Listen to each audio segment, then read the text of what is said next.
Hello and thanks for watching Gary Teaches Maths.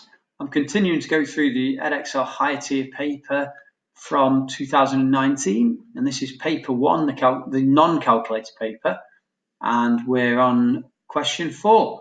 So this is a question about drawing an actual 3D sketch from a front elevation, a side elevation, and a plan. So I'm going to try and explain in this what does it mean to have a plan front elevation and side elevation, what they actually are, and then show you how to draw the sketch.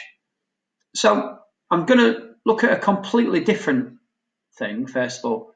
Imagine we had a house, or my best drawing of a house in 3D. There we go. We could look at it from several directions. So we could say, well, this is the front of the house. Okay, I'll put a little door in there. This is the side of the house. And the plan is looking from on top. So there's the plan. There's the side. And we'll call that side elevation if we was to draw that. So our side elevation. And we'll call this the front elevation. So if I was to draw it from the front, I wouldn't be able to see anything from the side at all. So what I would actually see from the front is I would just see part of the roof, and there we go, I would see something like that. Okay, that would be our front elevation, because it's what you would see if you stood directly in front there and just looking in that direction. The side elevation would be slightly different, because we'd be seeing from looking in this direction now. And what we would see would be something like that. So that would be the side elevation. And for this example I'm doing here, if we was looking at the plan, we'd just be looking directly on top. So we wouldn't see any of the detail of the front of the house. If I put another window on there, let's say I'd need a window on the front. Imagine even we've got a little chimney pot on here. I'll say something like that. Well, that would appear on the front elevation like that. And if we looked at the plan, what that would look like is we would just see the roof with the apex of the roof. This line here would be this. And we would just see that chimney pot from on top. That's all we'd see. So that would be the plan. So that hopefully gives you some idea of what front, side elevation and plan are.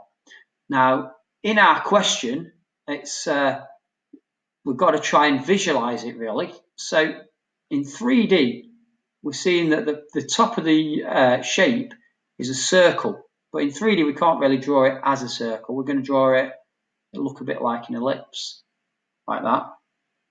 And then what we'd have is this. We'd have a cylinder, because you can imagine if we used to look at this just straight on, we wouldn't see any of the top of the shape. We would just see a rectangle like that. That's all we'd see. Similarly, if we looked at the side elevation there, from that direction, again, we wouldn't see the top. We'd just see a rectangle like that. And if we looked at from the top, in that direction, that would be the plan view, we wouldn't see any of the sides. All we'd see is the circle from the top. What we are asked to do in this case is we're asked to give the dimensions of the shape. So the dimensions we can find, since this is a centimetre grid, we can count the squares and that will give us the dimensions. So we can see the height is the number of squares going from there to there, so that's 5. So it's got a height of 5 centimetres. And from whatever direction we look at it, as it's a cylinder, the height would be 5. So that would be enough to put there. And we can see this distance is what we're interested in for the other dimension, which is the diameter. And that is 4 centimetres. So we can say that's going to have a diameter of 4 centimetres. And we've done it. So I hope that's been helpful to you. If it has, please like our video and subscribe to our channel, Gary Teaches Maths. And for more help, you could visit our website, which is bestmathstutors.co.uk. Thanks for watching.